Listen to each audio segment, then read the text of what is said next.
Yo, what's up guys? It's Noah here, and in today's video, going to be going through the Week 3 NFL slate on Draftkings, going game by game, and we're going to talk through some of my favorite plays from each game on this Week 3 slate, talk through some stacks that I'm looking to target this week as well.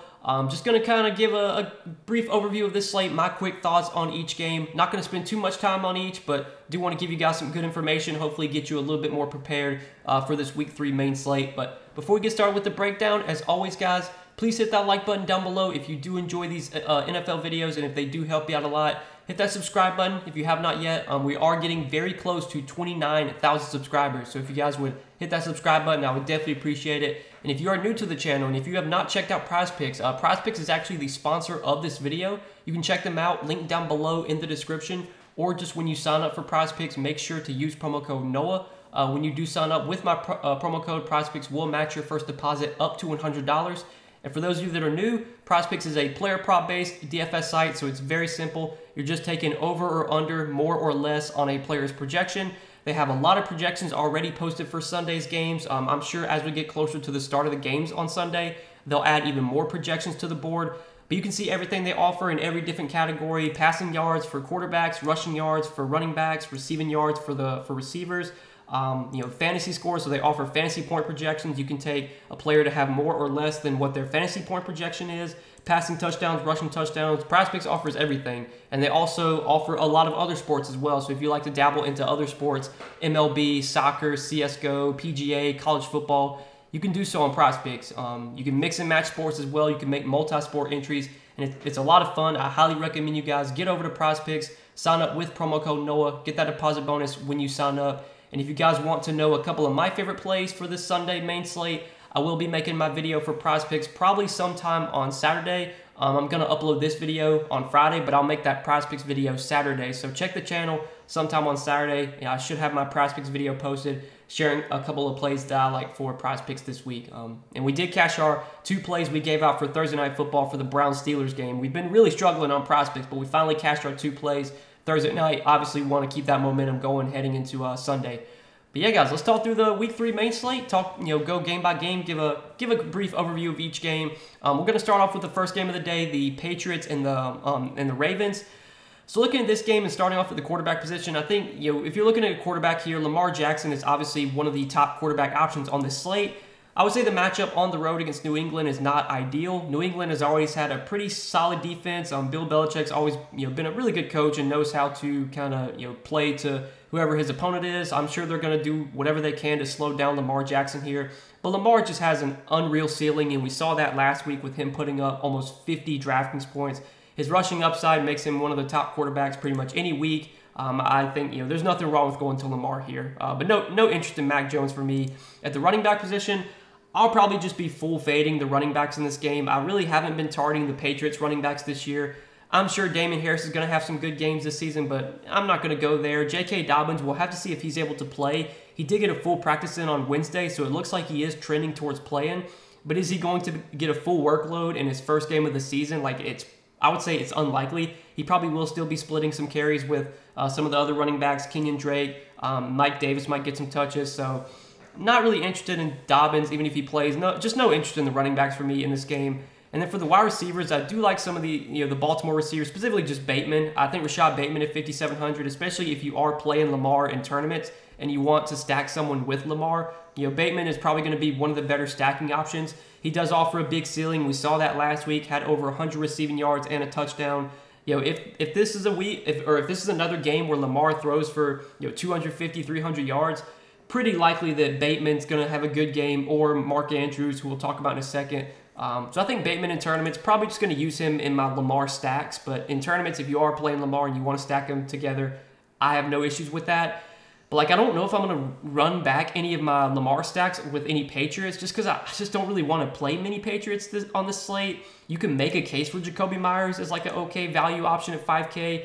He has seen good volume so far this season, 19 targets through 2 games, got 13 targets last week. I think if I had to run back my Ravens stacks, I think Myers would be the one guy that I would play on the New England side. But I really just don't have much interest in many Patriots here. Not much interest in any other receivers in this game. And then at the tight end position, Mark Andrews, probably one of the better tight end plays on this slate if you can fit him.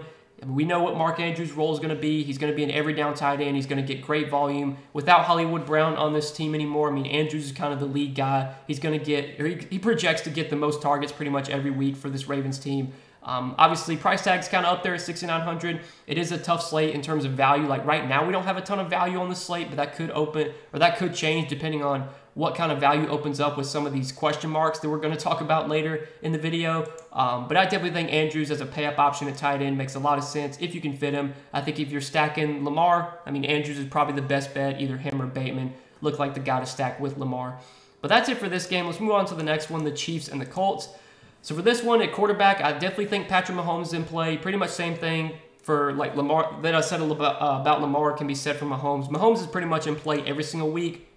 We know Mahomes has massive upside. We know he's going to drop back 35, 40 times a game. He can go out there and throw for 4 or 5 touchdowns any week. I do worry a little bit about the Colts being able to keep this game close. So far, the Colts have just looked terrible this year. But Mahomes at 7,900 is definitely in play for tournaments. I do think that he'll be lower owned this week. Right now, he's not really projected for much ownership.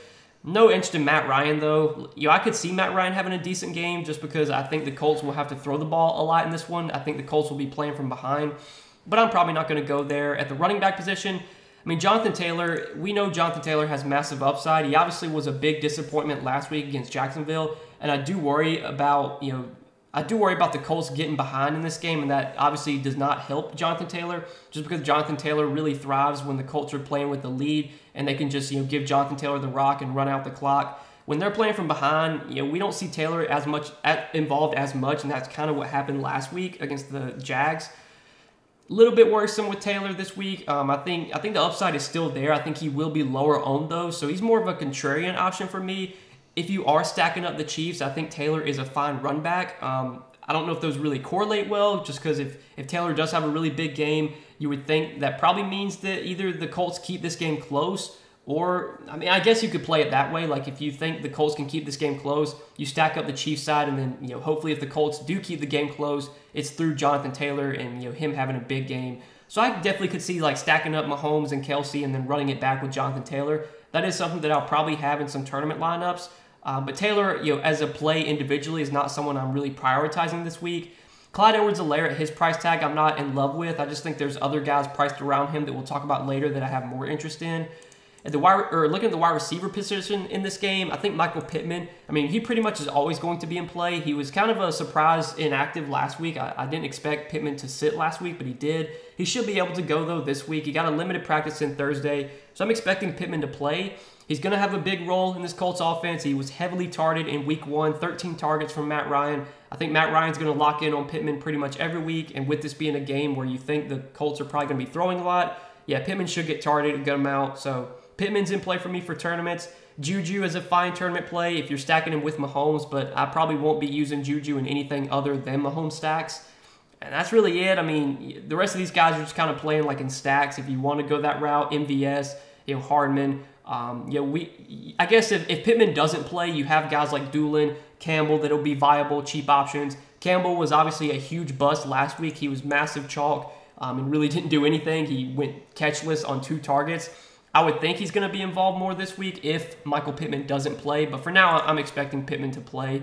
So let's move on to tight end. Obviously, if you're looking at the tight end position in this game, Kelsey's the one guy to go to. I think this will definitely be a week where Kelsey is not super popular, just because it is really hard to pay $7,900 for him on this slate with not a ton of value right now. It looks like some of the best value is coming at the tight end position that we're going to talk about later. So Kelsey's going to be lower owned. We know Kelsey has massive upside. We know he's going to get a ton of volume. He's obviously, if you're stacking up Patrick Mahomes, I think he's the first guy you look to stack Mahomes with. Kelsey had a down week last week, but he's just matchup proof. He's a guy that can just destroy any week, and clearly he's one of the best tight end plays if you can fit him. It's just that the issue is, on this slate, there's not much value, and some of the better value plays are coming at the tight end position, which makes it tough to pay up for Kelsey. But I think that will keep Kelsey's ownership low, which does make him a tournament play. But let's move on to the next game, the Saints and the Panthers. Not one we're going to spend too much time on. The quarterbacks in this game, I'm just going to be avoiding. No interest in Jameis Winston, no interest in Baker Mayfield. The running backs I definitely have interest in. Christian McCaffrey is pretty much in play for me every single week. McCaffrey did pop up on the injury report. He was got a limited practice in on Thursday, but he's going to play. He looks good to go.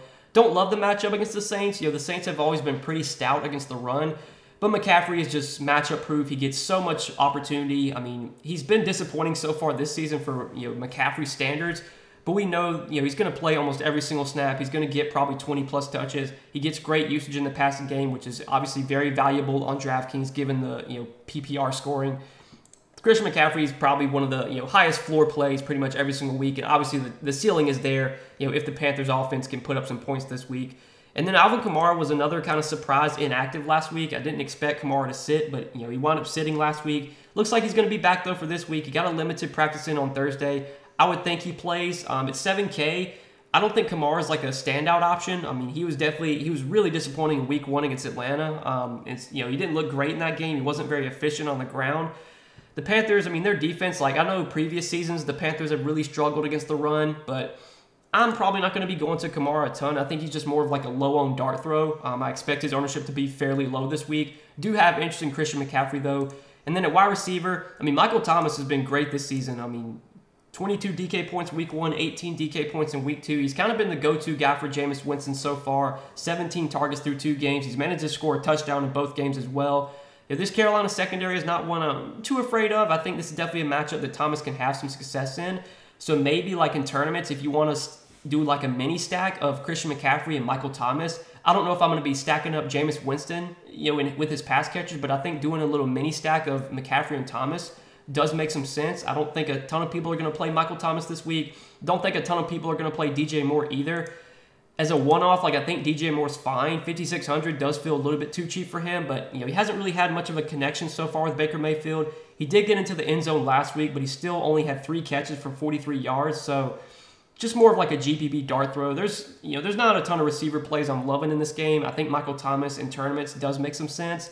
And then for tight ends, I do want to mention Juwan Johnson as a punt play.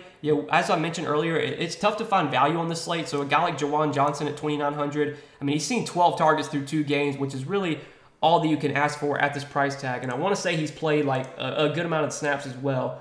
So far this season, through their 2 games, Juwan Johnson has played 74 and 78% of the snaps. So he's been playing over 70% of the snaps. He's seen an average of 6 targets per game, and he's only 2,900. So if you're looking for a cheap tight end to play this week, yeah, Juwan Johnson is someone that I would definitely have circled. But that's it for this game. Let's move on to the next one, the Texans and the Bears. Another game I don't really like a ton. The quarterbacks here, probably not going to go to either quarterback. I think Justin Fields is going to have a good game at some point. He's been really disappointing this season. It could definitely come this week in a really good matchup against a bad Texans team. I would not be surprised to see Justin Fields have a good game this week, but I don't think he's going to make my player pool. At the running back position, I do like David Montgomery quite a bit. I think David Montgomery definitely stands out as a strong running back play this week. The matchup is just so good. I mean, the Bears are at home here. I think they're favored a decent amount in this game. This game doesn't have a very high total. It actually has like one of the lowest totals on the slate. But the Bears are at home, favored by 2.5. And these are the type of game environments, this type of matchup is one that Montgomery should thrive in. And I want to say that Montgomery faced the Texans once last season, maybe twice. And I want to say he did really well against them. For whatever reason, it seems like anytime Montgomery plays the Texans, he does really well. But last season, the Texans, they were really bad against the run. In terms of like fantasy points allowed to the running back position, they allowed the 5th most fantasy points to running backs last year. They allowed the most rushing yards to running backs. This Houston team is one that you can run on. Montgomery gets good volume. He saw 20 touches in week 1. He saw 17 touches in week 2. He's going to get the carries, even if they get behind, which is pretty unlikely here. But even if they do get behind, I mean, Montgomery will still be involved in the passing game. So, yeah, getting a workhorse running back at 5,900 in a great matchup like this, I think Montgomery looks like one of the better running back plays this week. He'll probably be pretty popular, but hard to get away from him in a really good matchup here. That's really it, though, for the running backs. Looking at the receivers in this game, I think Brandon Cooks, another guy just kind of banking on volume. He looks like a really good play this week just because he's seen so much opportunity. 12 targets in week 1, 10 targets in week 2. This Texans team, they're so bad. They're going to be playing from behind almost every single week that they're just going to have to throw the ball a ton. And, obviously when Davis Mills drops back to throw, he seems to be locking in on Brandon Cooks. I mean, Brandon Cooks was a target monster last year. So far this season, he's been a target monster. 5,800 is really cheap for a guy that's probably going to see close to double-digit targets, if not more than double-digit targets. I definitely like doing mini stacks of David Montgomery and then running it back with Brandon Cooks. That is something that I'll probably be doing a lot in tournaments. And like even in cash games, I think David Montgomery looks like a really good cash game play. I think Brandon Cooks is a really good cash game play as well. I think, the projected volume that he should get at his salary, make him stand out as a pretty solid option. And then if you want to get contrarian in tournaments, because David Montgomery is expected to be popular, you could stack up Justin Fields with Darnell Mooney. I mean, Darnell Mooney has been so disappointing this season, but he's still a receiver that does have upside, and he's still a very talented receiver. So stacking him up with Fields should be a low stack that you can do, and it does get you some leverage off of the Montgomery chalk. I don't hate doing that in tournaments. And then tight ends in this game, probably not going to play any tight ends here. So let's go ahead and move on to the next game, the Bills and the Dolphins. This looks like one of the most appealing games on the slate. I think right now this game has the highest total on the slate. Yeah, it does, 52.5 total. Both quarterbacks here I have interest in. I think Josh Allen is the top quarterback play overall this week if you can fit him in. He's been great so far this season, 33 and 32 Draftkings points through 2 games. We know Allen, he's super efficient. He's going to throw the ball a ton. He offers rushing upside as well. This game is projected to be very high scoring. It's projected to be a shootout. Couldn't ask for a better spot here for Josh Allen. I think Allen's a top play. I think Tua looks solid as well. I mean, Tua's been pretty good this season, especially last week. He was obviously really good in that comeback win against the Ravens. Threw the ball 50 times, did have 6 touchdowns. Obviously, that was an outlier. But Tua clearly has more weapons this year with Tyreek Hill now. I mean, this Dolphins offense has definitely been much better. They've been moving the ball down the field better. So I think Tua at 6,100 in what is projected to be a shootout does stand out as a solid play in the mid-range. I like both quarterbacks in this game quite a bit. Again, I think Allen's probably the best quarterback play overall this week if you can fit him.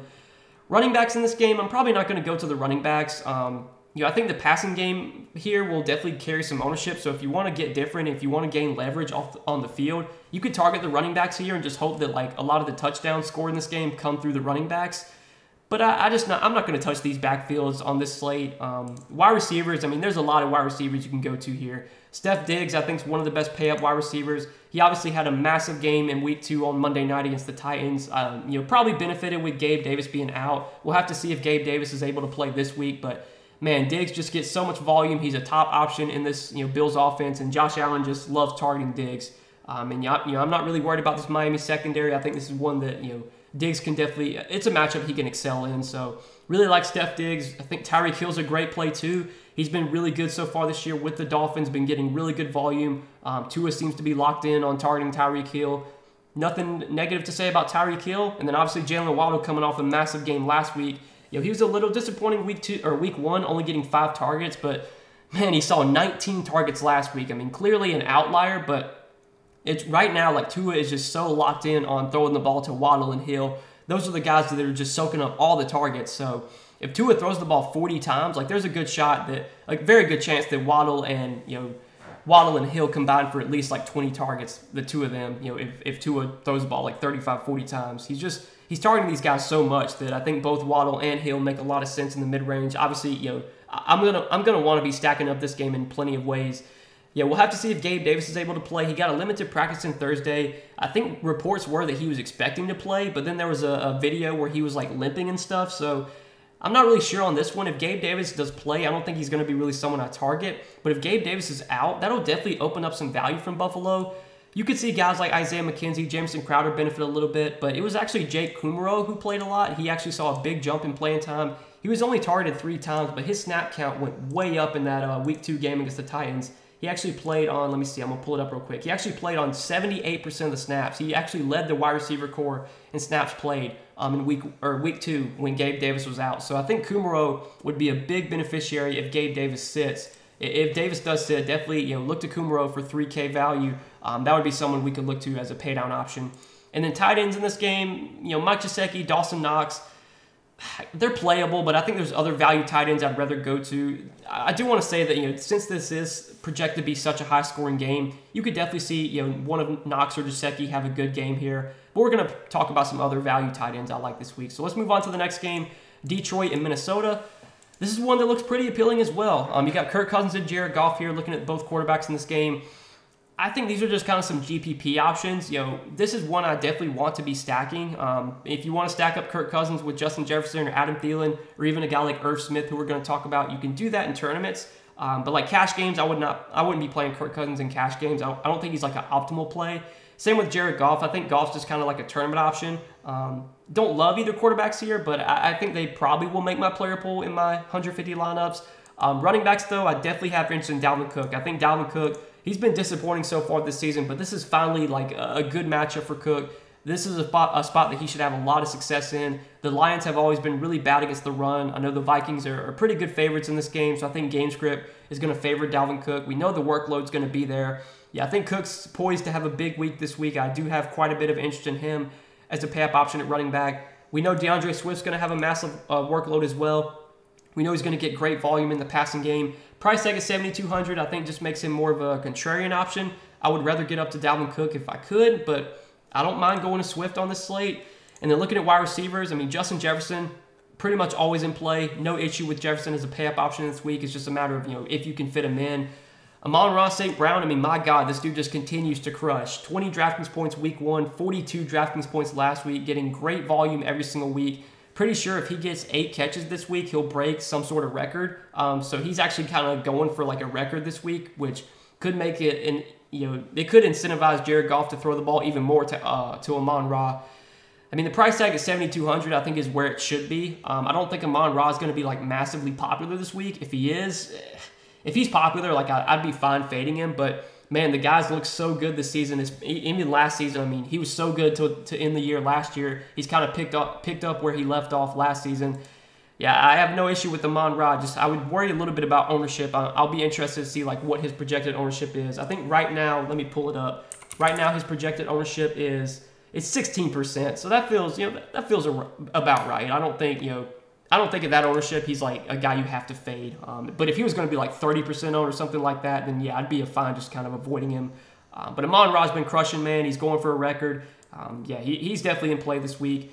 Adam Thielen, I mean, he's not been great so far this year for the Vikings, but targets should continue to be there. He should continue to see like 6 to 8 targets every week. If you're stacking up this Vikings offense, if you're playing Kirk Cousins, I mean, yeah, you could definitely stack him up with Thielen, but I think Thielen will just be someone I consider in stacks, and that's really it. And then tight ends in this game, I think both tight ends look like really good values here. TJ Hawkinson's only $4,200. He's had a really good role so far this year with the Lions. Doesn't really have any good games to show for it, but he's been an every down tight end. He's seen 7 targets in both their games this season. He's only $4,200. This game has a really high total, one of the highest totals on the slate. It's a really good game environment. I think Hawkinson stands out as a really good value at tight end this week, and I think Irv Smith stands out as a really good value as well. Irv Smith in week 1 did not get much playing time. He only played on like 31% of the snaps. But in week 2, they involved Irv Smith a lot more. He played on, I believe, 56% of the snaps in week 2. Saw 8 targets, had a really good game Monday night against the Eagles. If we're going to continue to see Irv Smith playing 60, 70% of the snaps, if he's going to continue to see 6 to 8 targets a game, 3,100, man, we're kind of looking for value on this slate. I think Irv Smith is probably one of the best values overall. He's projected to be pretty popular this week, but if you're paying down at tight end, I think he's a top option. If you're playing cash games, I think Irv Smith's probably the tight end you're going to be playing in cash games. Just looks like a really good point per dollar play and someone that will definitely be in my player pool. But let's go ahead and move on to the next game. Try and get through these quickly, guys.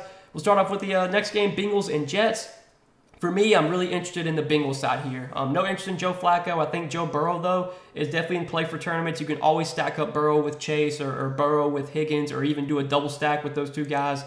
Running backs in this game, Joe Mixon, I think, is a top running back play. Him and Dalvin Cook are probably 2 of my favorite pay-up options at the position. Mixon just, he's got a massive workload. He got 34 touches week 1, 22 touches last week. He's playing, almost the entire game. There's really no one in this Cincinnati backfield behind Mixon that you really are worried about taking touches away from Mixon. He's going to get all the goal line work. He's going to get pass game usage. It's a really good matchup against a bad Jets team. I think Joe Mixon's a really good play at running back here. And then wide receiver, you got the Bengals wide receivers who you could definitely go to. I'll probably be more so targeting them, though, in stacks with Burrow. Do want to mention Garrett Wilson. Like, if I was going to play anyone on the Jets, it probably would be Garrett Wilson. Garrett Wilson obviously had a huge game last week. 33 DraftKings points, 8 catches, 102 yards, 2 touchdowns. I don't want a game log watch, but it does seem like Wilson is going to be heavily involved in this Jets offense. I mean, the Jets are a bad team, and they're gonna be playing from behind pretty much every week. They're gonna have to throw the ball, so we're gonna see Wilson continue to get targeted a good amount. Right now he's not really projected for any ownership. I thought he was gonna get some ownership after he had such a big game last week, but right now he's not projected for any. So Yeah, I think if you are stacking up the Bengals, I mean, Garrett Wilson's probably the best option to run back those Bengals stacks with, but honestly, I would be fine stacking up the Bengals and just not playing any Jets, just because I could definitely see the Jets coming out here and like scoring 10 points and no one on their team does anything. I just rarely do I even get exposure to Jets at all. And then tight ends, I have no interest in any tight ends in this game. So let's move on to the next one. The Raiders and the Titans.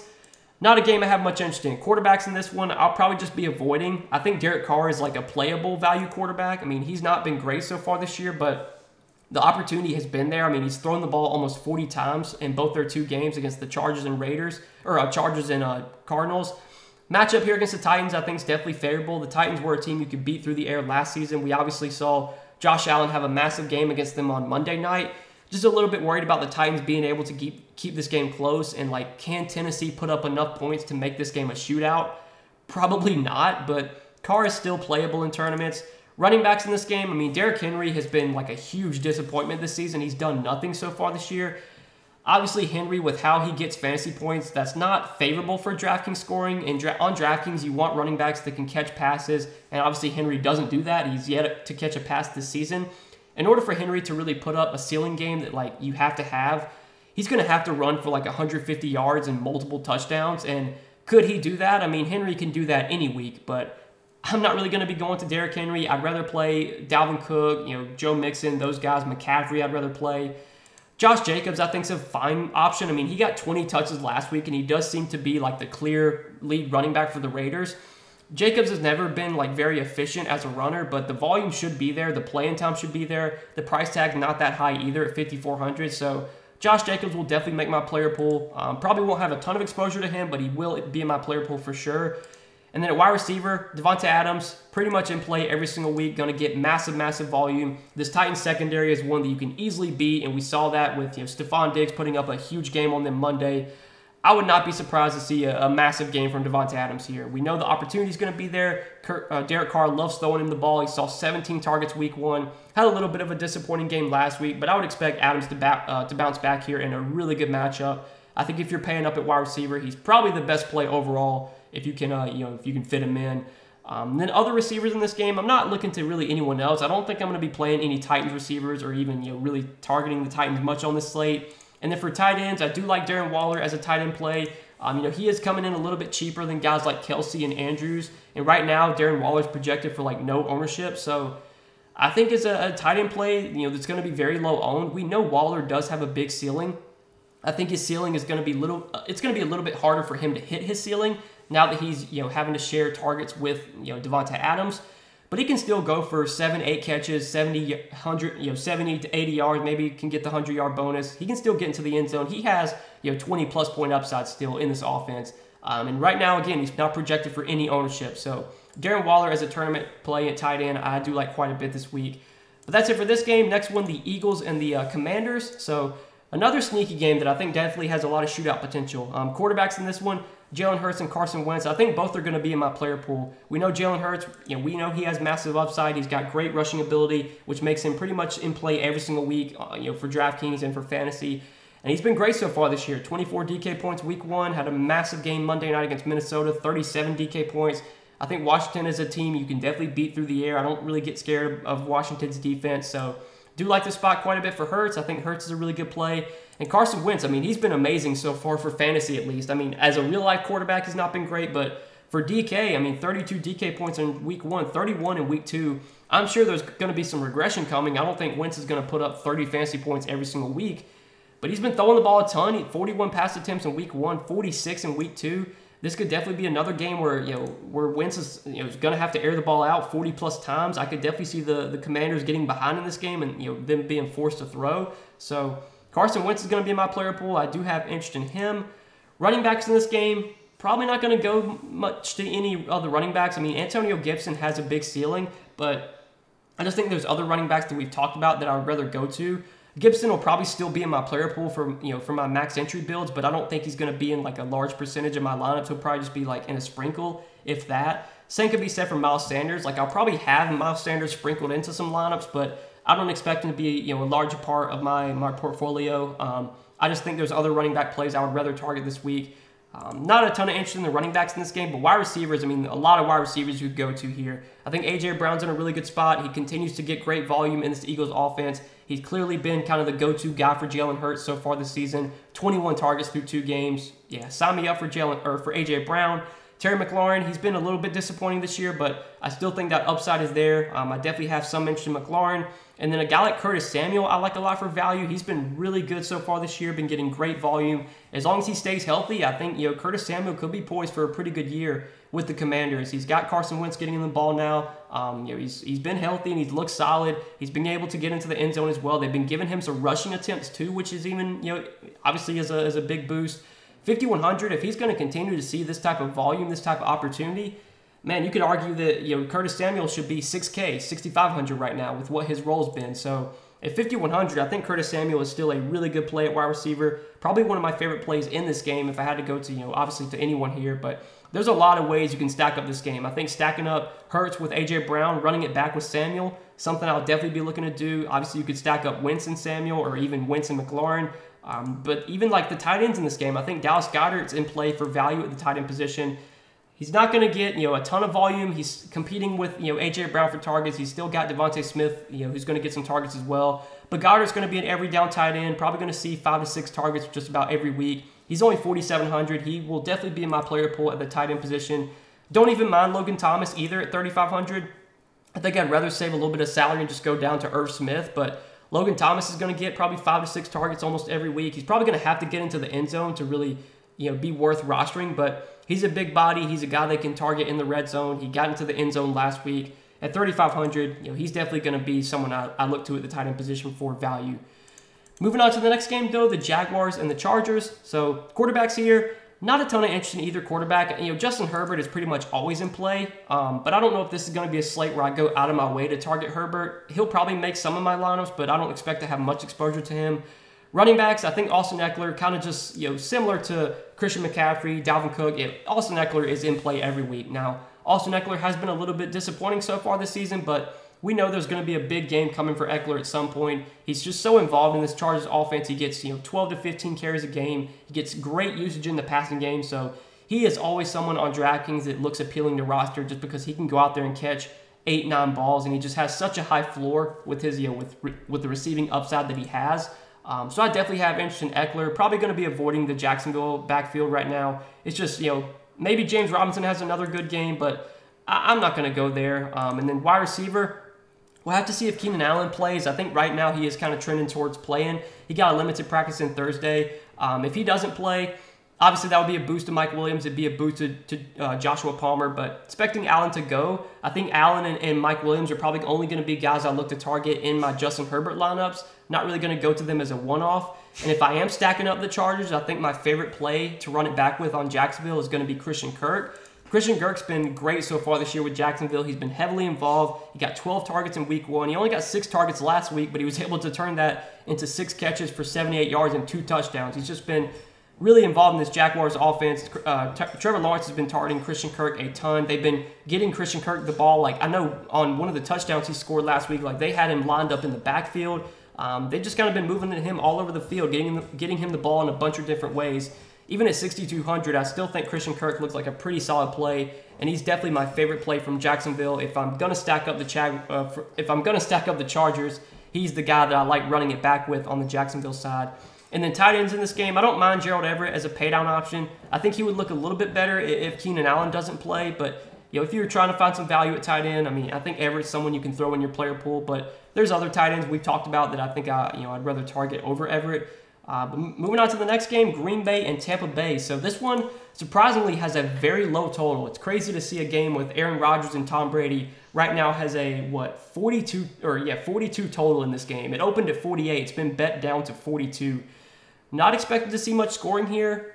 Brady and Rodgers, we know both have upside, but they've been really disappointing so far this year for fantasy, and both of them have major concerns coming into this game with their wide receiver core. We're going to talk about the wide receivers in this game. We just don't even know who's going to be playing. So I'm probably not going to go to either quarterbacks in this game. Running backs, I do want to talk about Leonard Fournette. I think Leonard Fournette, he got a limited practice on Thursday. He should play this week. He looks like one of the top projected plays on the slate right now. Right now, he's actually the highest owned Right now, in terms of projected ownership, Leonard Fournette does have the highest projected ownership on the slate. But man, it makes sense. I mean, he's just 6,500 is too cheap for Fournette for the workload that he's getting right now. He saw 23 touches in week 1. He saw 26 touches last week. He's getting all the goal line work. He's getting all the carries, and he's getting pass game usage too. And if Tampa Bay is going to be missing, a couple of their main receivers for this game, we could see them involve Leonard Fournette even more in the passing game. Like, he could get 6, 7, 8 targets here. We know Brady loves throwing to his running backs. So, man, Fournette at this price tag, I know he's going to be popular, but the volume is just so massive right now. It's kind of hard to avoid him at this price tag with the amount of opportunity he's getting. The Green Bay backfield, I'll just be avoiding here. It's a tough matchup. Tampa Bay's always been tough against the run, and with A.J. Dillon and Aaron Jones splitting touches, I'm just not going to really go there. But the wide receivers in this game, I mean, what in the fuck do we do, man? Everyone in this game is questionable. You can look at right now. I'm making this video on Thursday night, and we just have no idea who's playing. Godwin's questionable, Lazard's questionable, Julio Jones questionable, Gage, Watkins, Perriman. I think all these guys did not practice on Thursday, so like, I literally don't know what to do. We'll just have to wait and see who's able to play here. Like, if all these questionable wide receivers wind up playing, there's not going to be much I target in this game. On the Tampa Bay side, we do want to mention that Mike Evans is suspended for this game. So with Mike Evans out, that does benefit Chris Godwin. That does benefit Julio, Russell Gage. But like, we don't know if Chris Godwin's fully healthy. He played in week 1, but he got re-injured, and then he didn't play in week 2. If he does play this week, like, is he fully healthy? We don't really know. Same with Julio Jones. Obviously, Julio Jones is always banged up. He didn't play, or he didn't practice Thursday. He didn't play last week. I mean, we have no idea about Julio. Russell Gage played last week, but now he's banged up heading into this one. Like, right now, the only healthy Tampa Bay wide receiver is like Scotty Miller. I think Darden's on the roster, so maybe he'll play. But like, I guess Scotty Miller is going to be someone we look to target if Godwin, Julio, and Russell Gage are all out. I mean, Scotty Miller did get 8 targets last week, so keep an eye on him as a value wide receiver. On the Green Bay side, I mean, the only healthy receivers they have is like Romeo Doubs, and I know he's one of their rookies, so maybe he'll get a bunch of playing time this week. If Lazard doesn't play, if Sammy Watkins doesn't play, if Randall Cobb doesn't play, it could be a week to target Romeo Doubs. Could even be a week to target like a guy like Amani Rodgers. I mean, I know he's never been like a receiver. I mean, they usually use him like on special teams, but we just have no idea who these teams are going to actually have active. So this is a tough situation to break down right now on Thursday. This will definitely be something we have to keep an eye on closer to Sunday. This could be a game to target some value wide receivers. I mean, it's going to be probably a gross, low-scoring game, but if all these wide receivers are out, I mean, it's just going to be just craziness. I mean, we'll have to keep an eye on it for now. That's really all that I can say. And then tight ends in this game, I will say that, if a lot of these wide receivers are out, that's obviously going to benefit the tight ends, so it would definitely benefit Tanyan and Brait. Those guys would become viable, in my opinion, if, a lot of their receivers wind up sitting, if their teammates wind up being out. But let's move on to the next game. We got 2 more to hit on real quick, the Rams and the Cardinals. This is one that I think has a lot of shootout potential and is a game I definitely want to be stacking up. I think both quarterbacks look really solid here, especially Kyler Murray. I think Kyler Murray, right up there with guys like Josh Allen, Jalen Hurts as some of the top quarterback plays on this slate. Kyler's been good so far this year for fantasy at least. I know as a real-life quarterback, I mean, week 1 he wasn't great, but he still scored 20 Draftkings points. He scored 26 DK points last week in that win against the Raiders. This is another game that projects to be high scoring, projects to be a shootout. We know Kyler Murray kind of thrives in these type of games. So I'm definitely interested in Kyler, and I definitely have some interest in Matthew Stafford as well, but more so, Kyler. Running backs here, I do want to talk about James Conner. I mean, James Conner just continues to be an every down running back, getting great volume. He obviously got injured last week, but when he's been healthy, he's been playing like almost every single snap, and they've been using Conner a lot in the passing game, so he's going to be on the field regardless of the game script. If they're ahead, he'll be getting a bunch of carries. If they're playing from behind, he'll be getting a bunch of targets. I mean, they're just going to involve Conner a ton. He was another guy that was a limited participant in practice, but he looks like he's going to play this week. So, yeah, definitely sign me up for some James Conner. The Rams running backs, I'll probably just be avoiding. Darrell Henderson last week was massive chalk. He'll probably be much lower owned this week. He did get a touchdown last week, had 10 DK points, but right now, it seems like, at least after week 2, it does seem like Cam Akers is going to be more involved than we all thought. It does seem like this is going to be kind of a 50-50 split between Akers and Henderson. So I'll probably just be avoiding the Rams backfield on this slate. And then wide receivers, I mean, there's a lot of wide receivers we can look to in this game. I think the top 3 here, Cooper Kupp, Marquise Brown, Allen Robinson, all 3 are in play for me. And I'll definitely have different stacks of this game, stacking up these guys, maybe doing some Stafford, Cup, Robinson stacks, run it back with Marquise Brown, or Marquise Brown, Kyler Murray stacks, run it back with Cooper Kupp. There's a lot of plays to target here. Cooper Kupp, we know what he's going to do. We know the volume he's going to get. Price tag's really high. It'll be tough to play him in a ton of lineups, but we know the upside's there and the volume's going to be there. Hollywood Brown continues to see good volume. He's going to be the lead wide receiver for the Cardinals, until DeAndre Hopkins, gets back from his suspension. So, yeah, I'm definitely interested in Hollywood Brown. Allen Robinson finally had a good week last week, got into the end zone, 15 DK points. He's going to be an every down wide receiver, still competing with Cooper Kupp for targets, but Robinson's going to get plenty of opportunity, and he's still fairly cheap at $5,700. And then I do want to mention Greg Dortch. So right now we'll need to keep an eye on the status of Rondale Moore. Rondale Moore did not play last week, and we saw Greg Dortch, at least the first 2 weeks of the season without Rondale Moore. Greg Dortch has been a big beneficiary. He's played on a lot of snaps, and he saw 9 targets in week 1. He saw 4 targets last week. His price tag came up a little bit, but I still think if Rondale Moore is out, Greg Dortch is going to be a very good value play. At $4,300, he would still project out as a really good value wide receiver. And then the tight end position, I think both tight ends in this game look like pretty good values. Zach Ertz has gotten really good volume this season, had a really good game last week, saw 11 targets. He'll continue to get big opportunity while DeAndre Hopkins is suspended. And if Rondale Moore sits again, there's going to be plenty of opportunity for Zach Ertz, and he's only $4,600. So I like him quite a bit as a value tight end. And I think Tyler Higbee, he's just been getting great volume this season. 20 targets through 2 games.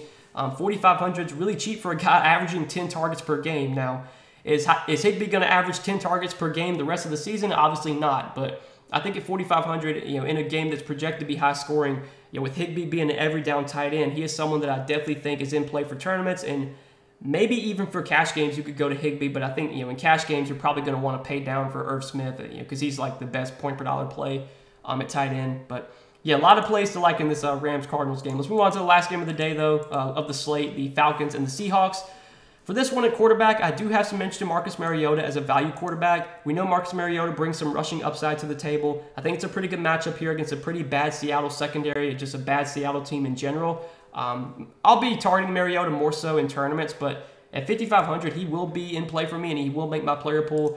Running backs in this game, I'm probably just going to be avoiding both backfields here. Nothing really stands out from either side of this game in terms of running backs.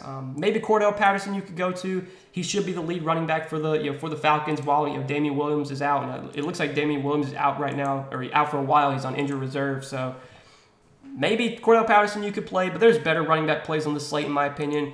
Wide receivers though, do like some wide receivers here. I think DK Metcalf and Tyler Lockett, both are viable, more so like low-owned tournament plays.